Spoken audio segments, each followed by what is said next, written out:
Yan, nandito na ulit tayo sa Japan. Kain tayo sa Sukiya. Hindi, wala tayo sa Japan. Nandito lang tayo sa Mega Mall. Pero Sukiya to.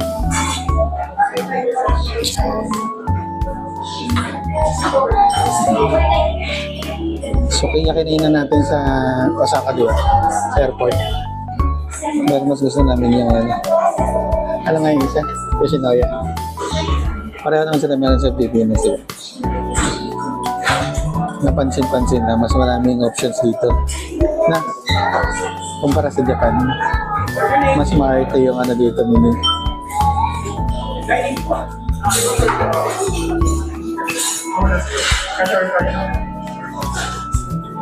Daming drinks options sa Japan. Nagtutubig ka lang naman, saka nagtuti. Ano may paano sila? May pa ito yung binibigay nilang drinks. Check natin pagkano yan. Yan. Ito ay Hokkaido pork something.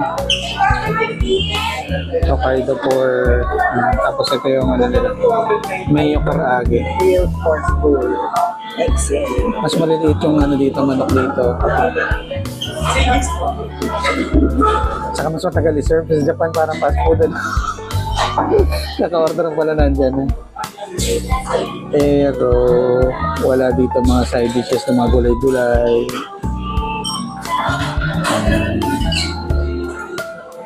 Saka hindi siya mukhang manok.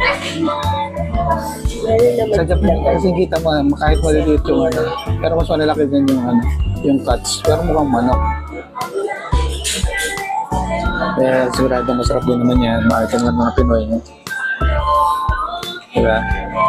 Nakalimutan ko sinabi ni Kuya kasi usually puro mga yayo. Yoshinoya, Sukiya. Sakaya ba yun sa airport? Oo nga, hindi yata Sukiya yung pinainan natin. Sukiya nga. Yan, Sakaya. Madaming iba puro mga yayo yung mga dulo nito. Malamang hindi kinalaman sa pagkain ng iya. Tara, kain tayo.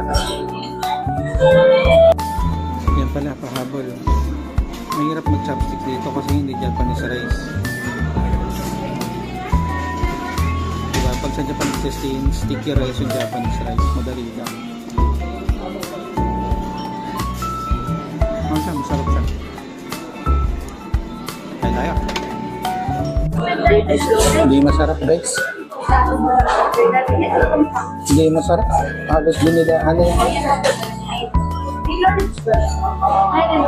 Kagandahan dito sa Japan kasi medyo dinipid ko sa curry, tapos medyo dinadaan sa tawag yan mga gulay-gulay.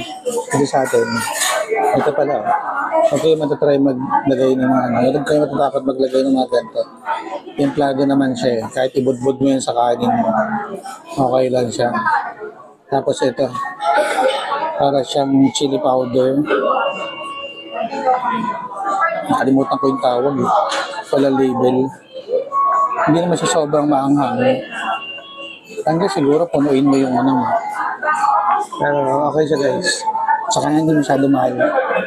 Nasa mga wala pang 200 ibang meals eh. Try nyo rin. Sarap siya. Diba mura lang siya. Yung pork 299 kasi XL yan. Para mas madami ulam. Yung karaage 189 lang. 169 lang yung medium na pork. Eh hindi naman kami pwede sa medium. Bayad ka na.